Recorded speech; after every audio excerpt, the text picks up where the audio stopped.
Hi, everybody. I'm Nagham Alsamari, and I'm a resilience coach, speaker, and disc consultant. And I am about to go on the Prosperity Show, and I'm going to be sharing a lot about resilience, my journey, how I became a resilient coach, and a little bit about train your resilience muscle. And if you're curious what that means, you have to watch the show, and I will see you there.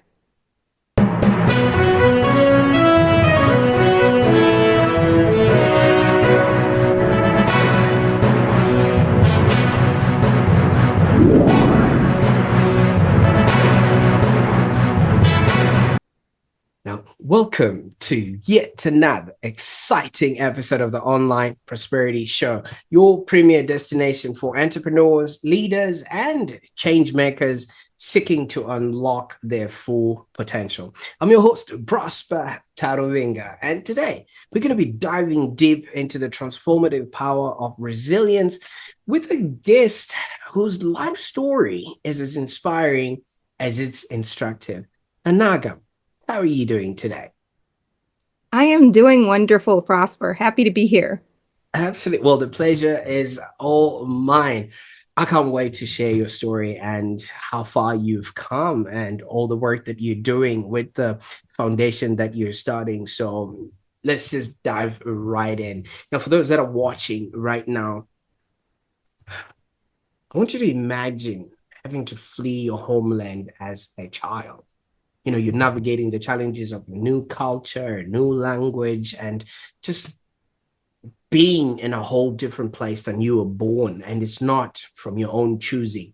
And then throughout all of that, you rise and become a school principal, a leadership coach, and the founder of a thriving business. Now, if this sounds like a tale from a very cheap Hollywood movie, I know we don't have that much budget, but this is exactly the remarkable journey that Nagham Alsamari, the force behind Imkan Leadership Development, has gone through. Now, Nagham doesn't just teach resilience, she actually embodies it. From her early days as a refugee to her current role empowering leaders and teams, her story is a testament to the human spirit and also the capacity that we all have within us to adapt, overcome, and thrive. Now, if this is not going to be, moving you to want to do more, have more, and be more, I don't know what will. Because in this episode, we're going to be exploring how Nagham's personal journey and experiences have shaped her approach to leadership now, and how she is founding her mission of Imkan Leadership Development, and also the practical strategies behind her journey, which help her build the resilience in both, her personal and professional life, and also just how to live with intention, adaptability, and purpose. Now, I'm going to encourage you to grab your favorite beverage. If I was not the one behind the mic, I would have been sitting with a whiskey, but that's a story for another day. So maybe you grab a coffee, a kombucha, or whatever it is that you fancy, and prepare to be inspired, okay, as we dive into this story, of resilience. And as we go along, I want you to just think about your own journey. What challenges have you faced, and how have they shaped you into the leader that you are today? Now, Nagham, I could go on and talk about things I'm not even qualified to even start talking about. Let's just dive into your incredible journey. But I've got to ask, you're managing a school full of energetic students. You're having to deal with people from a whole different culture. This must have been a masterclass in patience and adaptability. Did that sort of experience really prepare you for this unpredictable world of entrepreneurship? You know what? That's a great question. And I was going to, as I was listening to you talking, I was going to start with the challenge, because I love that you actually asked our audience here is, what challenge are you facing? Because that's a question I always ask, but I love that, the question about adaptability. Yes, 100%, 101%. Yes. Being a school principal, I definitely learned a lot of lessons. I'm no longer a principal. I moved on to work at the district level to actually provide training for, other school principals, for teachers, or all kind of staff members. And that and the reason why I do that is because being a principal had opened up my eyes to all the things that are missing in a school, right? And not just in a school, but in life. Because going back to how I started my journey, I became a teacher to begin with because my goal was to create leaders. I actually decided to become a teacher back when I was 13 years old. I was fed up with my own school experience. I went to school in Iraq. I went to school in Saudi Arabia for a little bit in the desert camp.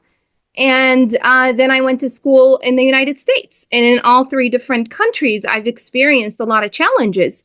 And that's when I decided that, I have to create a better environment for students and show up as a better, different teacher to help students. And that's what I did. I came to the United States as a refugee. I went to school. I had to learn the language, the culture, face a lot of bullies in my day because I look different. I speak differently. And, I became the teacher, but I didn't know that I was going to become a principal. Honestly, I didn't know that I was going to step into a leadership role other than being a classroom teacher. Simply because I love being around students. I love being around young children. I loved helping other colleagues of mine.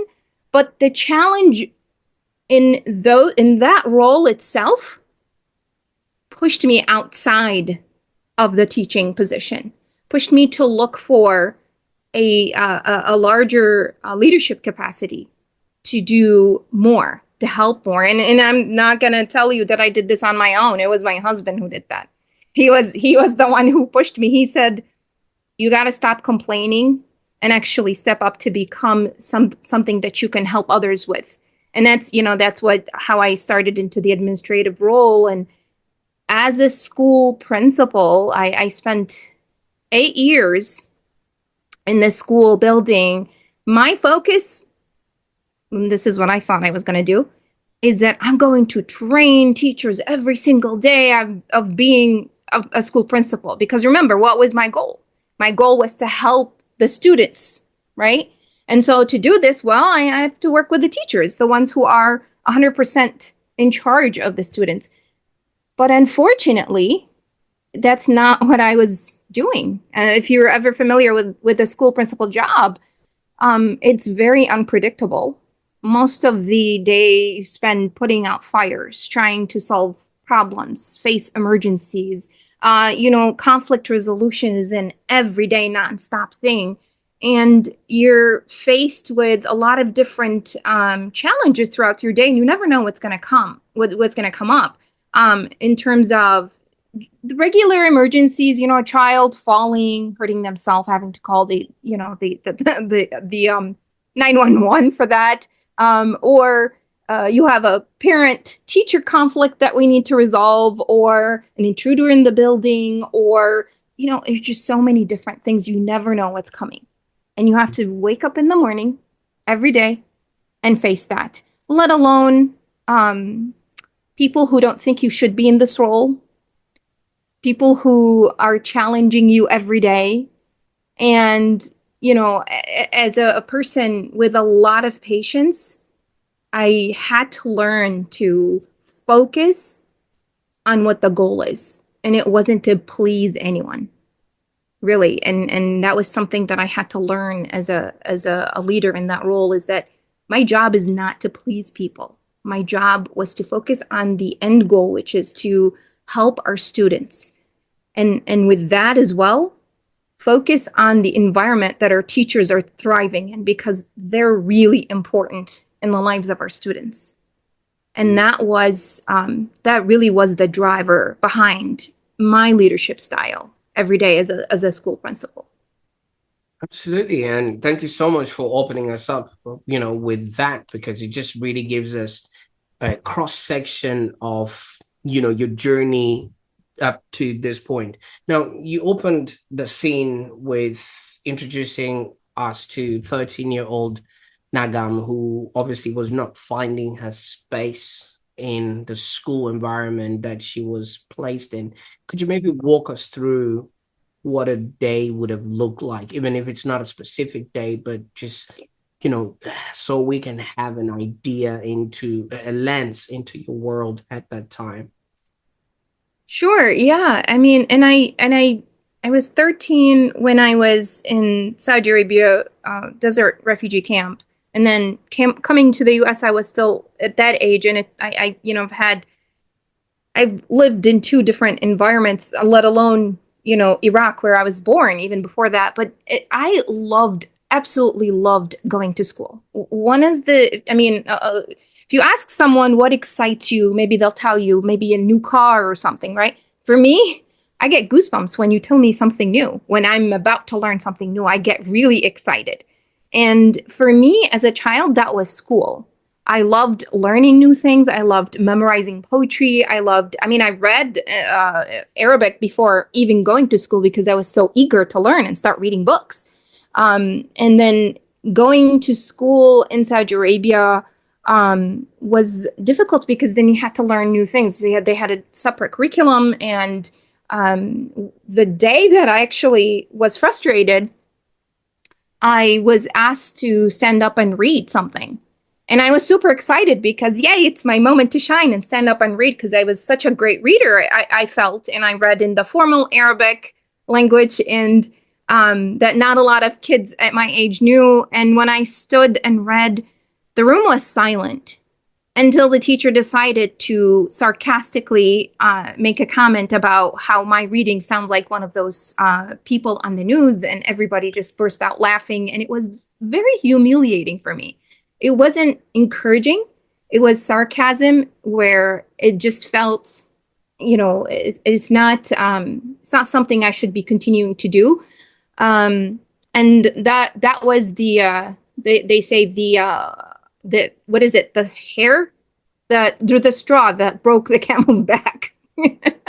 That's when I came home and decided that was it for me. I'm going to actually do something about this. And then I set a goal for myself. I'm gonna go to after we learned that we're actually going to the United States. I'm gonna go to school, and then I'm gonna try real hard to finish school early and graduate by the age of 21 and become a teacher. That was my goal. I actually sat down and calculated the years. It was crazy.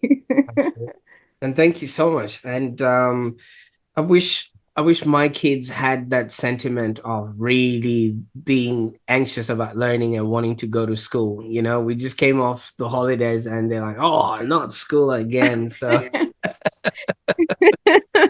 It's unfortunate.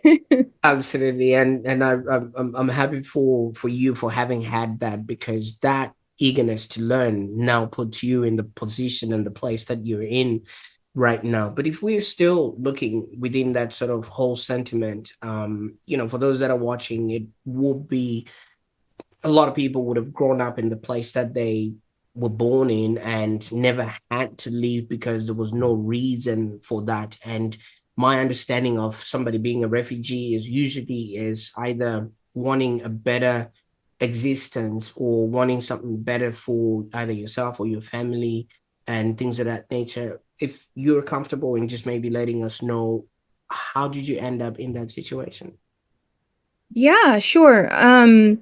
Back in my country, my home country of Iraq, we had we had the Saddam Hussein regime at that time.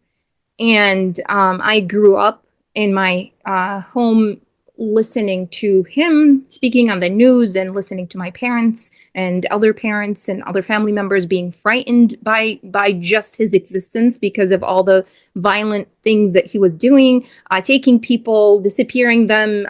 It's just a lot of different violent acts. And there was a point in time in, I believe, 1990 was a time of when people decided that was enough, and they decided to all rebel against him. And my family was one of the families that actually participated. I had three of my brothers who went out, they had, they took their, weapons out, and then they went out and participated in the rebellion. One of them came back. He was injured. Two of them, they caught up to us later, months later, but at that time, we had no idea where they were. My father decided to take us and just leave because the city that we were in was becoming unlivable.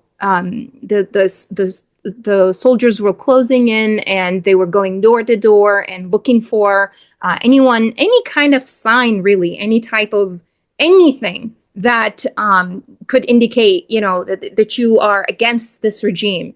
And so we had a pickup truck. My father just loaded us all on, and we took all our things, and it was such a scene because as we were on the pickup truck, a lot of our neighbors came running and they wanted to get on the truck. And that's when my mom told us we need to drop everything that we're taking with us and just make room for other people. And so all the things that we had in the truck just threw away because we wanted to make, space for our neighbors. And we took as many as we could. And it's after the car started driving away, you could see the whole neighborhood just running after us. And it's something that I can never forget. But we ended up leaving the city, going to another city. And then as soon as we settle in, violence erupts again. And then we do this again and again and again, all the way up to we got into the southernmost part of Iraq. And as we were driving, we saw cars coming the other direction, just motioning us to go back because apparently violence was also coming from the other direction where we were driving. So my father said, we're going to just park our car right in the middle of the road and just hope, pray, and wish that we're going to be okay in the morning. We woke up in the morning. We just slept in the car, but we woke up in the morning and there were vehicles coming in our direction. And fortunately, they were the American soldiers coming. They had taken over that city. And they showed us to a makeshift camp that we stayed in temporarily. It was a little bit safer. It wasn't completely safe because there was a lot of infiltrations every day happening. But that's and honestly, I don't remember how long we stayed. But after that, that's when the planes, big planes, just came and got us, and we were getting on the plane. And we had no idea. I mean, I had no idea where I was going as a child, but we learned that some other countries are coming to take us, and we ended up in Saudi Arabia. They took us to a refugee camp in the desert where we stayed 4 years, which was another experience where we had to learn new experiences, be challenged in many different ways. We lived in tents. It was a desert, which means sandstorms happened every day. The tents caught on fire almost every day. There was food and water, thankfully, but it was a challenge having to learn to live in that way. You don't have a house with walls or anything, but we were alive. We had all of us there. Our brothers had caught up to us at the makeshift camp. I don't know how God brought them to us. And, we were together, although, I had two sisters who stayed back with their families and my grandparents, but my parents and our immediate families there. And we were thankful that we survived, and we have our essentials to be alive. And that was a gift in itself. And it's, I don't think we should be ungrateful for that. Absolutely. And thank you so much for taking us, into that part of your life, because what this opens us up to is you were exposed to a kind of leadership that took you away from everything you've ever known, everything that was comfortable and safe for you, because every human being deserves the dignity and the right to have a good home, even though you had all the necessities, but you are elaborating to the fact that you had no walls around you. Wind can come through, all the elements would obviously, you are at the mercy of that veil. between you and the rest of nature. And that was because of leadership that wasn't the right time. Would you say, even though you might not have known, your quest and your goals were now really drawn in and sharpened by the fact that you wanted to right that wrong and make sure that leadership was delivered and put out in the right sort of way, even though you didn't know it then? Absolutely. Honestly, as an adult, I think about this a lot, and I reflect about, my journey often to see what I have learned in my life, because this is what I do now. I have, I coach clients on that resilience piece, and try to help them find what grounds them, and the foundations of what they can build on. And as I reflect, I look back at my life, even before the refugee camp in Saudi Arabia, in Iraq as a child. I remember, the reason, we actually lived in the middle of Iraq, the city of Karbala, but that was not our home city. Our home city was Basra. And the reason why we left it back in 1984, I was 4 years old, is because of the first Gulf War, and our house got bombed. And we ended up moving, getting on that truck again and moving from place to place and having to live again, right? Having to find another space for us to thrive. And watching my parents doing what they do, I feel like this is the seed that was planted in me, really. And again, as a child, I didn't really know what they were doing, right? But now as an adult, I look back, and as a parent myself, I understand what they were doing.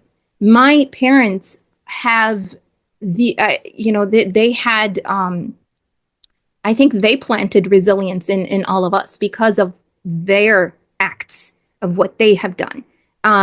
Taking us from city to city, we didn't even feel like it. We were in a house in less than a week, in this new city we've never been before. My father was retired from his job at the time, and he found, he had a small store where my dad fixed everything and anything, by the way. He was a brilliant man who was illiterate. He did not go to school, but he could speak several languages because he needed to communicate with other people.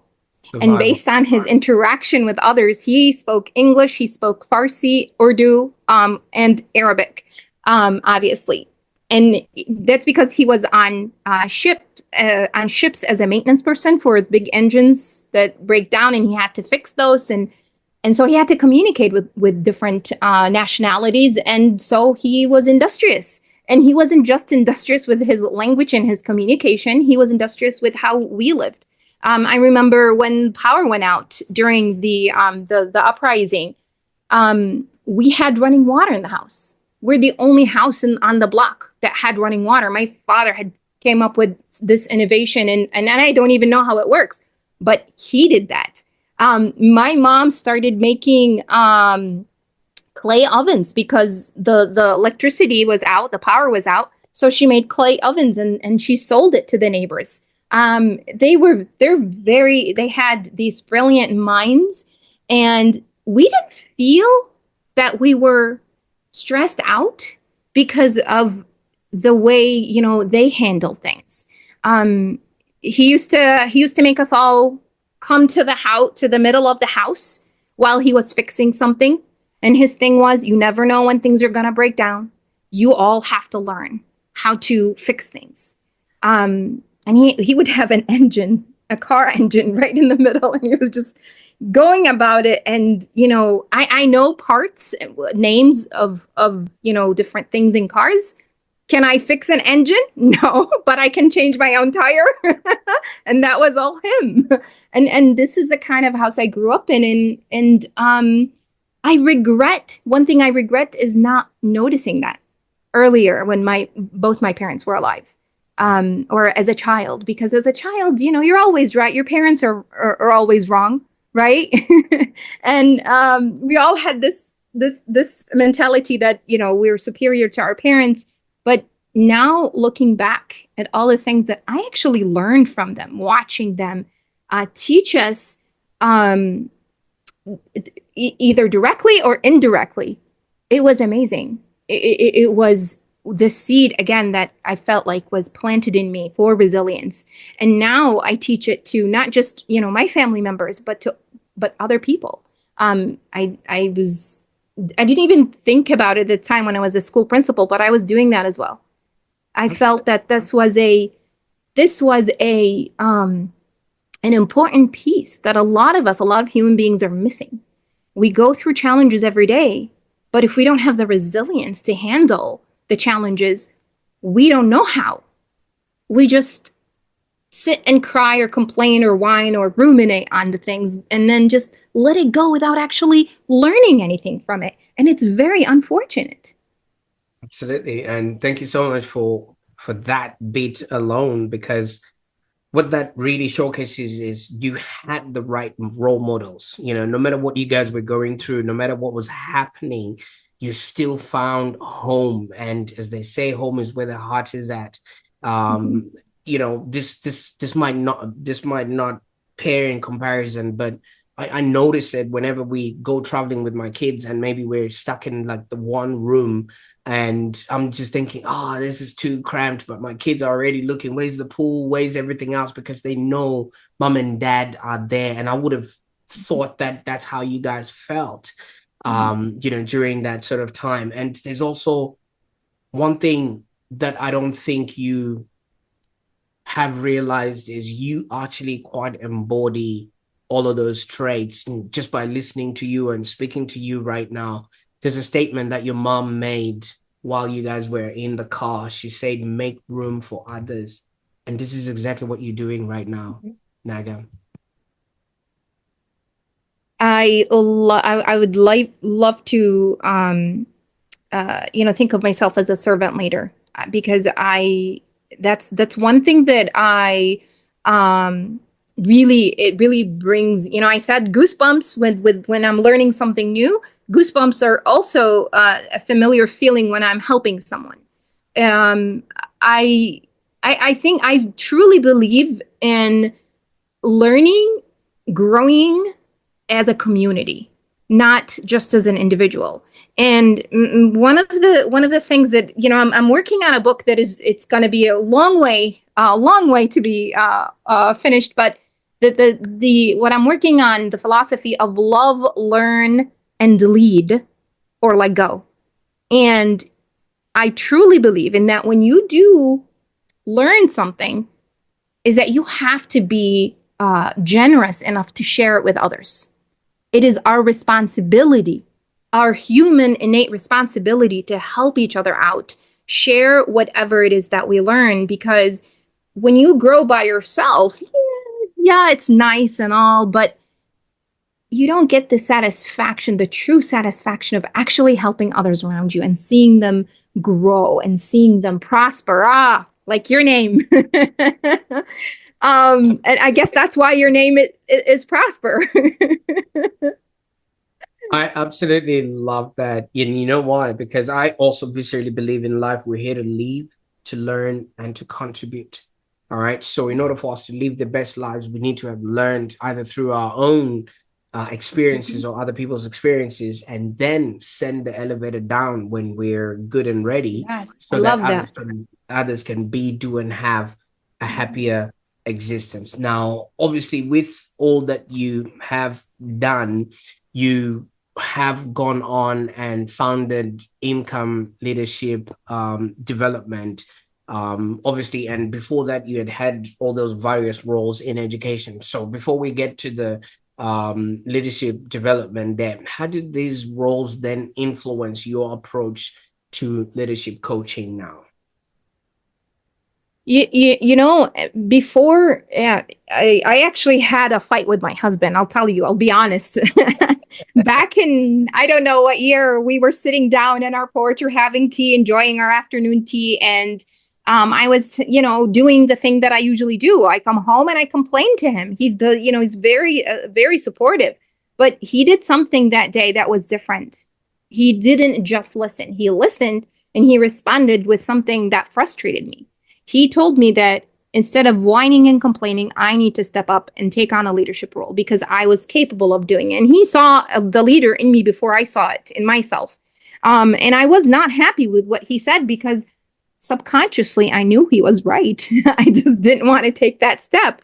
That ended up with me taking on a role as a curriculum coordinator, which is, basically I was in a role as a person to, support teachers in the classroom and help, help them with whatever their everyday.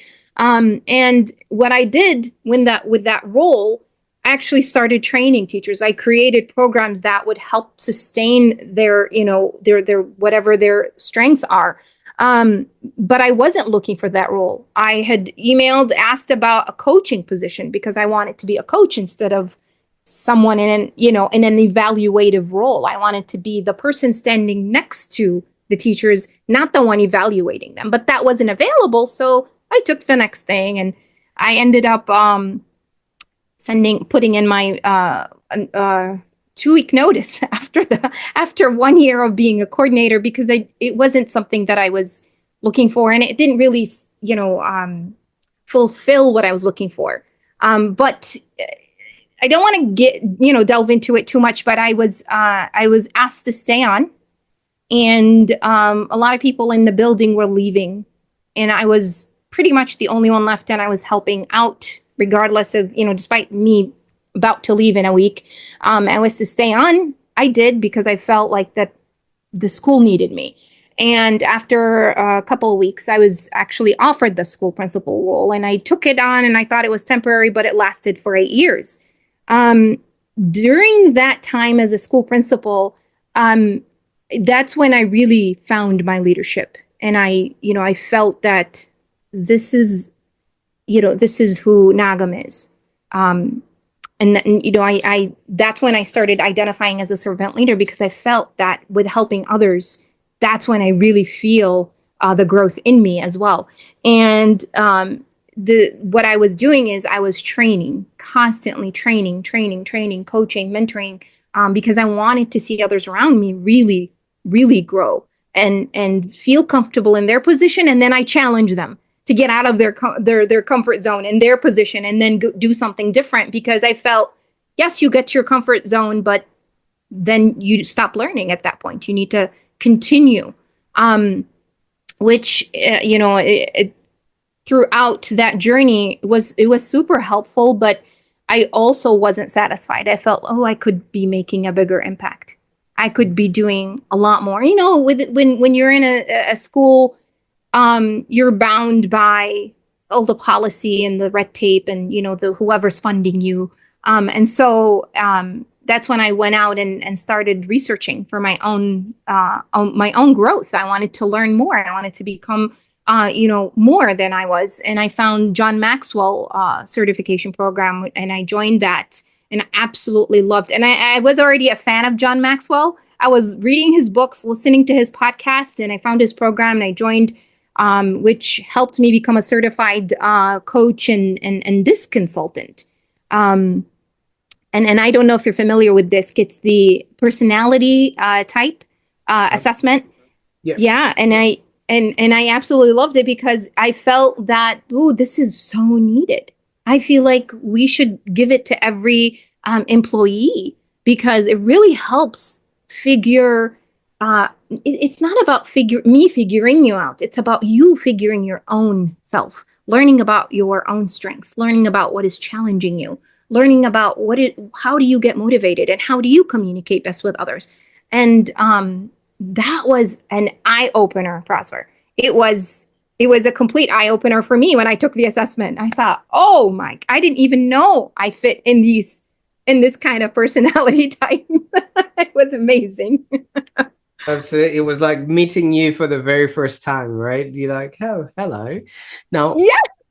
now, Nagham, with what you've just mentioned, you see, leadership comes in various, packages. All right. So there are some people that lead communities, people that lead parents. You somehow had a whole cross section of different people at different ages that you had to deal with: the students, the parents, the the teachers themselves, and also a community. And you did mention whoever was funding you, so all of those would have been in and out of your office door as the principal, in that sort of 8 years.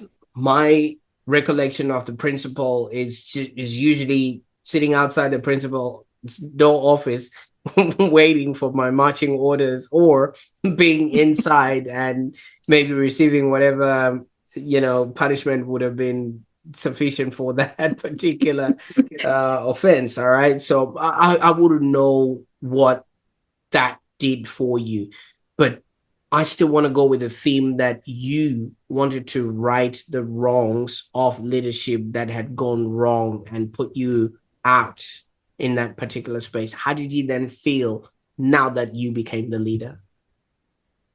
It was definitely difficult going into this position. I felt that it was necessary because I was helping out my school, and I needed to be there. But it was a new role. It was a whole set of new expectations that I was not familiar with. And so I had to learn this. In my first couple of years, I really just listened. What I did was I did not make any changes. I just wanted to learn the structure of what was set in place to begin with. And then after that, that's when I started to actually create some changes, small changes, a little bit at a time. And later on, when I learned my role, I learned it's not just about evaluating teachers. It's not just about making sure the school runs smoothly. It's not just about the paperwork. In fact, I hate the paperwork. That is the least of my favorite things to do. And what it was really is about growing the people you're working with. And how did I do that? We learned together. And I was very the one thing that and I'll tell you, I was trying to become is transparent. I believe in transparency and vulnerability, and I believe in learning together. And so we did a lot of book studies with the teachers. I did a lot of book studies with the administrators, and we sat down and we learned together. We when we brought somebody to teach us about restorative practices in this school, we took that to the next level. Other schools were just learning about it and trying to implement some of the things they were told. But we made a whole lot of changes. My office changed. I got rid of my desk. I got one of those round desks, so we sit together in a circle rather than me being at the head. We changed the signs of the school so that it's not something that assumes that you're going to be in trouble, but instead thanks you for the positive things that you're doing. And we did a lot of changes. I didn't really see my office until everybody had left the building. That's when I came to my office and sat down. Most of the time, it was outside in the lobby, in the hallways, in the classrooms with the team. The one thing we also did, myself and my administrative team, is that we created I don't know if you remember, back when we went to school, we had those carts where we had the TV on top of them, when they rolled them in the classroom to watch a movie. Rec room. Yes. Yeah, we had a bunch of those in the storage. We no longer need them because we had the smart boards in the class, right? Those became a rolling office desks. So every one of us, the administrators, took one, decorated it, and that was our office, our mobile office. And because we didn't really sit down in our offices, we wanted to be in the lobby, in the hallway, closer to the students, closer to the teachers if they needed anything. And it wasn't a punitive or a negative a role. It was a positive of support type of role. Instead, I'm here if you need me. I'm very close if you need anything, versus you have to come find me in my office where my door is closed. And that was the type of thing we were doing. And it was a little bit difficult for some people to understand what we were doing, because it wasn't normal. You don't find this in a typical school. But over time, we saw there is a lot of positive impact, a lot of positive change that came from that. And that, people felt supportive. And, one of the things that I struggled with as a teacher, if I ask a question, I get the runaround with the answer. I get, because we said so.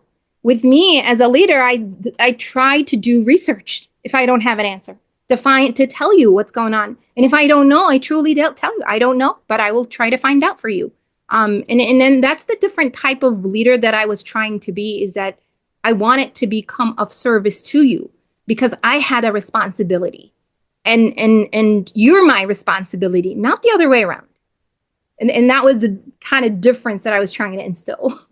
Absolutely. I know the work that you do, the person that you become, you really embody resilience. I mean, from where you left and the places you've lived, and having to face this sort of environment that you're working in, where you literally had to prove yourself to even the youngest of the people. And that's just painful in and of itself.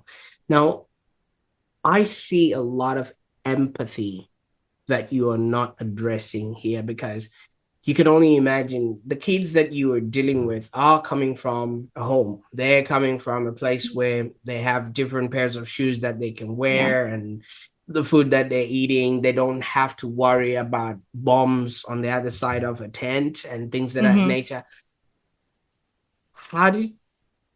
Yes, empathy is just one of the things that you haven't addressed. And I just want to hear from your side of the story, when a kid would maybe show up and tell you the dog ate my homework, and you still, with love and respect, have to deal with that situation because of the person you were in front of them.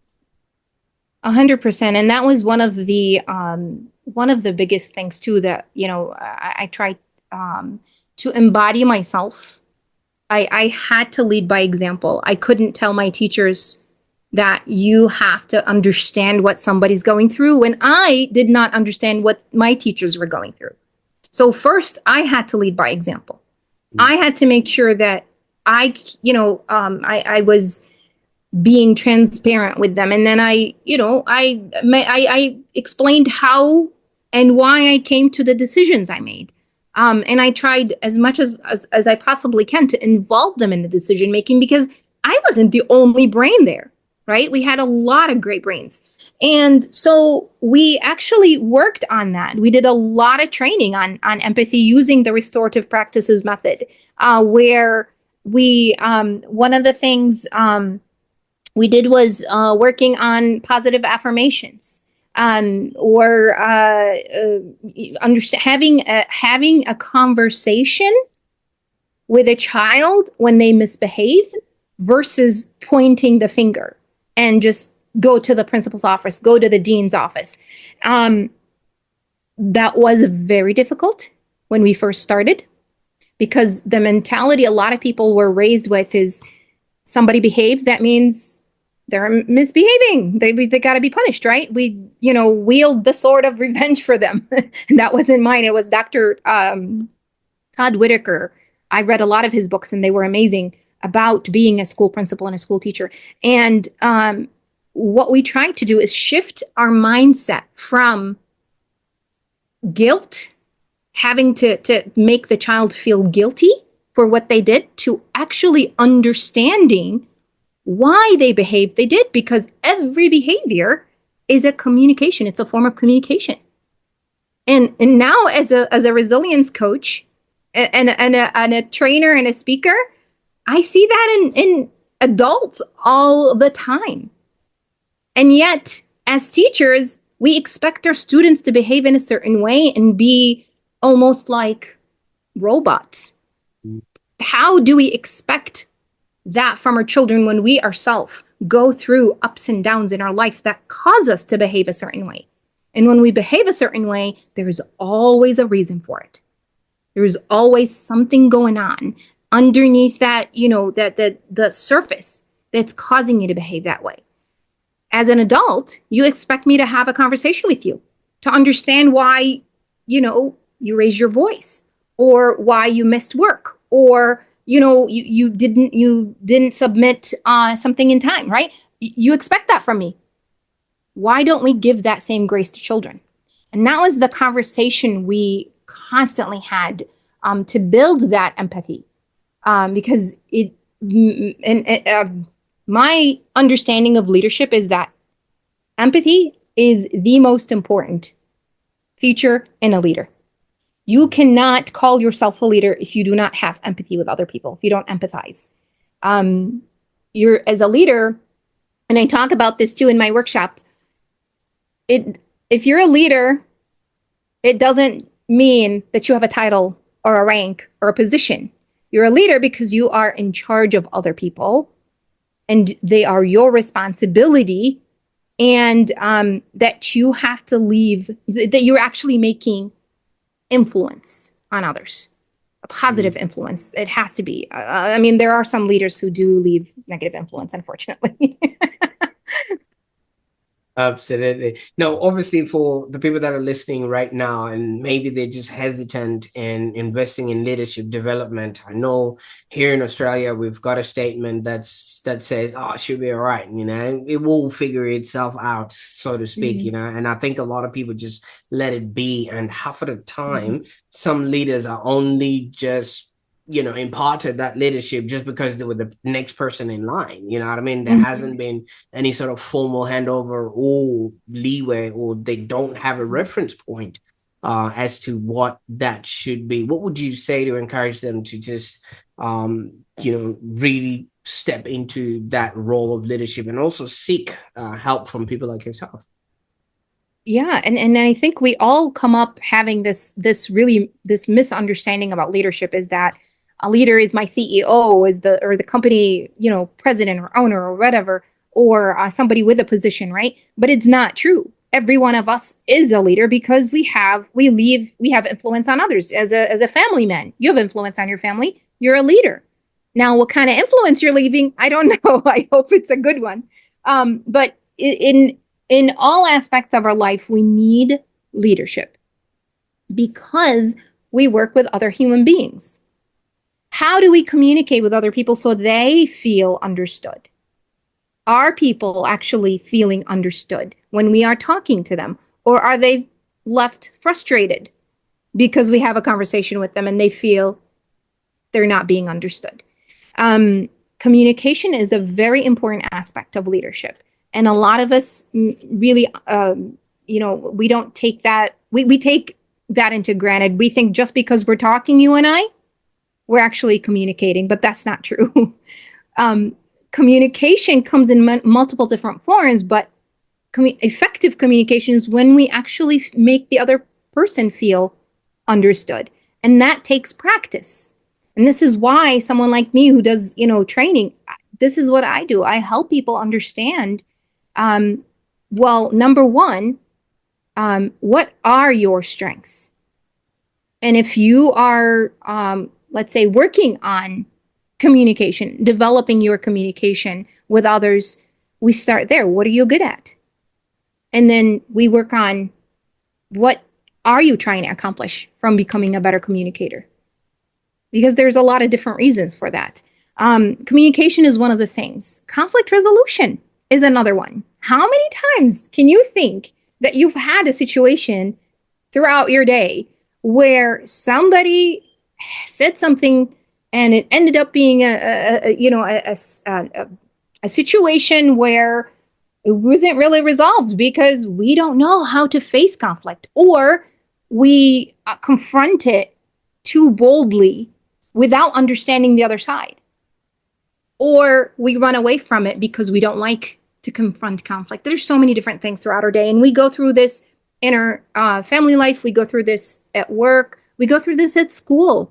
We go through this in our social settings. We go to different social settings and we have the same situations. We end up with people misunderstanding each other because communication isn't really there. And two, they don't know how to face or resolve conflict. There's a lot of other things encompassed in leadership. And when we say the word leadership by itself, it's a huge umbrella, right? And that's when people start to think about the rank and the title and the position. But if you think about it, what is really leadership? It's being able to communicate. It is being able to solve situations. It's the ability to make decisions when you most need them and make them in time. And we go through, this one is a big one. We have to make constant decisions, but we don't often think about the quality of the decisions that we're making. And having empathy. That's a very big one. Do you empathize with others? How do you do it? Do you connect with other people around you? There's so many different aspects of leadership that we need in our daily life, regardless of what position or title or job you hold. Absolutely. And thank you so much for, lighting a fire under our bellies on that one there. Now, you've got different programs that you're offering. One of them is Train Your Resilience Muscle. And I think it's an initiative that helps individuals and teams thrive. Could you just maybe give us an overview of what people can expect if they do decide to want to work with you, or what is on offer at Imkan Leadership Development? Sure, absolutely. I just wanted to also mention Imkan in Arabic means possibility. And the reason, yes, and the reason why I named it that is, and actually my daughter and I both were brainstorming back and forth and came up with that, is because I absolutely love and adore our Arabic language. And at the same time, possibilities are endless to us. We just need to take the first step to that. We need to actually take action. Train Your Resilience Muscle is one of the programs I offer, and it's one of my signature speeches, and it stems from the belief that resilience is a figurative muscle. Obviously, it's not an actual muscle that you can train, and anybody can actually train to handle challenges, but not just handle challenges, actually use challenges in their favor to grow, to become better equipped for future challenges. And actually train your resilience muscle, TYRM, stands for something else, for my actual framework for the training. And it's the T for your thoughts. Everything starts with your mindset. Everything starts with what you think about and how you think things are going around you and what you think about yourself. That is really important. Because a lot of us don't think that we can actually handle things, or we can face a challenge or withstand a challenge. And so it starts with your thoughts, with your mindset. The Y is for yield. Like the sign on the street, the traffic sign. When you come across a yield sign, you don't push the gas pedal and you don't hit the brakes really hard. What you do is you slow down, you pause, you assess your situation, and then you make a decision. You actually respond. Most of our day, we spend reacting, not responding. And that is a big problem. This is why conflicts arise. This is why we have miscommunication. And then the R is for reset, recharge, because we, as leaders, we have to have the ability to recharge in order to continue to serve. And finally, M is for maintenance, maintain. And that's what you need to do to build that habit and continue building that resilience muscle. And what you do when you have all these in place is that when you do face a challenge next time, you start seeing the patterns in it, the lessons in it, versus just the problems. And you start learning from these adversities and becoming better at handling them and also grow from them. And I felt my entire life was resilience in training. That's how I came to actually teach that and train other people, because I felt I was being trained for everything that I had faced in my life. And it was super helpful. Absolutely. And how can people get a hold of you there, Nagham? Yeah. My website is Imkan, IMKAN, leadership.com. And I'm actually offering, I just started a new free workshop that's going to be run monthly, and it's Power Up Without Burnout. And that's going to be online. And it's something that is super helpful to any kind of individuals looking to find ways to supercharge their day, figure out how to face things, we go through a lot. We do a lot in our life. Jobs, family, all these responsibilities, and we find ourselves often burnt out. And so this program is really helpful to help you figure out and reorganize yourself and create a system for your what you're doing, so that you don't feel the burnout and you continue that recharge. But that's also on my website as well, imkanleadership.com. I'm also on LinkedIn, Instagram, and Facebook at Lead with Imkan is my handle name.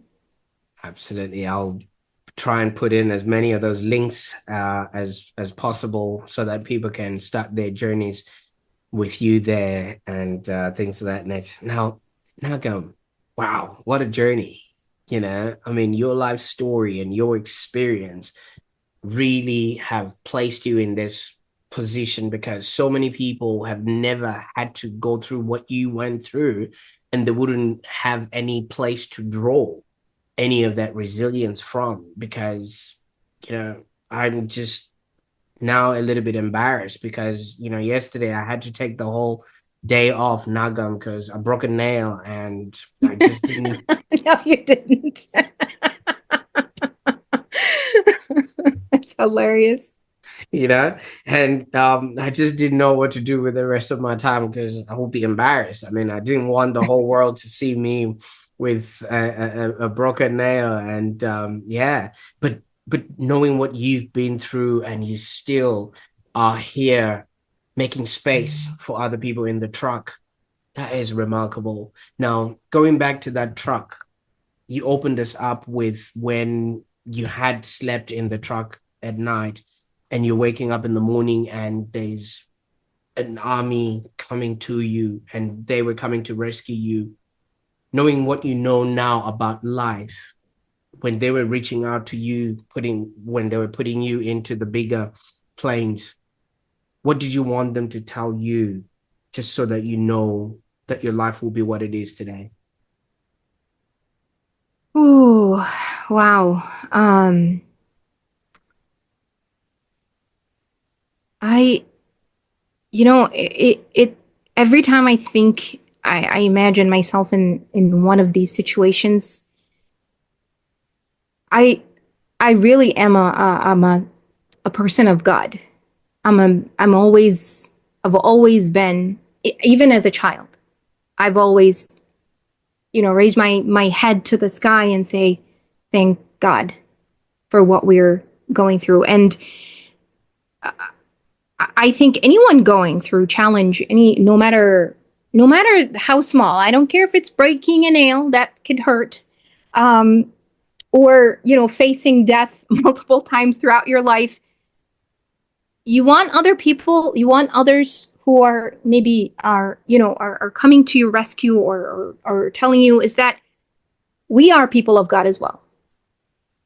I think knowing that makes a big difference. When we first landed here in the United States, we were placed in a church, and it was Pittsburgh, Pennsylvania. They didn't have the home ready for us, so they placed us in a church, and it was a very different experience because we're Muslims, and we were placed in a church, and this amazing man, Father Alex, who took us in and was trying as much as possible to explain things, knowing that we didn't all speak English. My two of my brothers did, but they weren't always with us at home. They had to go out and find jobs, enroll in college. And he was having the sign language, a weird sign language, because we didn't need, none of us knew that, sign language, but we were trying to motion to each other, to talk to each other, to communicate with each other.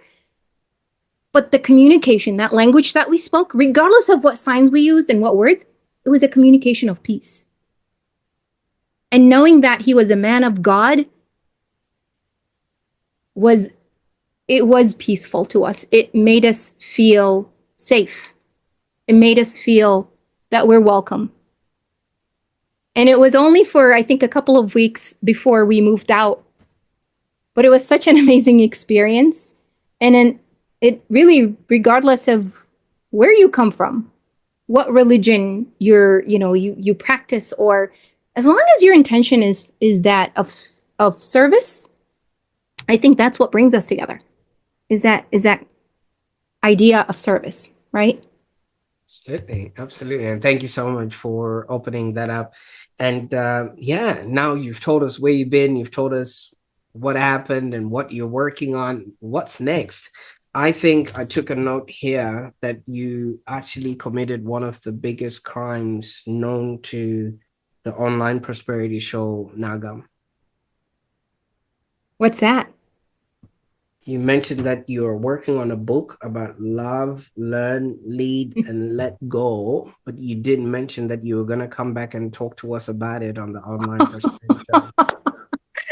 Oh, I would love to. I would love to. But you know what? It's a long way because I promised myself this. I am working on the book, but I'm working on it very slowly because I promised myself that before I publish this book, that Dr. Alsamari is going to go in front of it. I'm also working on my doctorate degree, and I need to finish that dissertation before I can, jump right in wholeheartedly in that book. But I would love to come back and talk to you some more about it. Absolutely. Don't worry, I can wait. Awesome. Yeah. You know what? I'll make you a promise, Prosper. You'll be the first to know when I have that book out. How about that? Now I can let you go. Right. Fantastic. This has been fantastic. Thank you so much for taking us on this adventure of yours. I mean, your life story, like I've said, has so much for people to pick up on, especially when it comes to the power of resilience and just really being obviously a servant leader.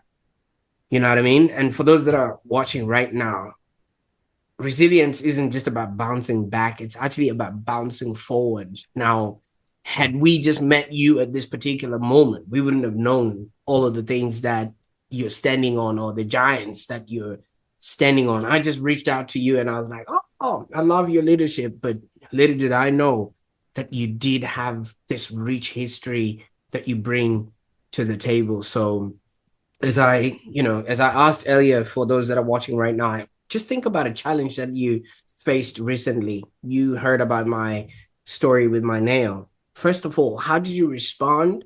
And what is it that you learned from it? And I want you to share your experience in the comments below. Would love to hear your stories and, see how you've grown and how you have persevered, you know? And I really, really appreciate you, Nagham, for your time because as I keep repeating, your story just reminds us that resilience isn't just about hardships. It's really transforming them into the stepping stones towards growth and leadership, and in the process, reaching out to help others so that they too can do and have a happier existence. So I'm going to be putting all those links in the show notes so that people can connect with you. And if you're watching this moment right now, if this conversation resonated with you, consider exploring some of the resources that I'm going to be putting down there that are offered by Imkan Leadership Development. So whether you're seeking to enhance your leadership skills, maybe build a resilient team, or just navigate change with confidence, I think Nagham's experience and expertise can guide you on that path. And while you're at it, don't forget to subscribe to the Online Prosperity Show because you just heard Nagham herself saying she's going to be back, with a new book about love, learning, leading, and letting go. And while you're at it, why don't you share this episode with somebody who's going through something? A friend of yours might have broken a nail or lost an eyelash and they don't know what to do with themselves right now. Just show them that other people have been through worse and they survived that. And while we could go on and on about this, just figure out what that means for your own life and how you're going to make this message resonate with you. Until then, keep striving, keep growing, and remember your journey is your strength. Bye for now.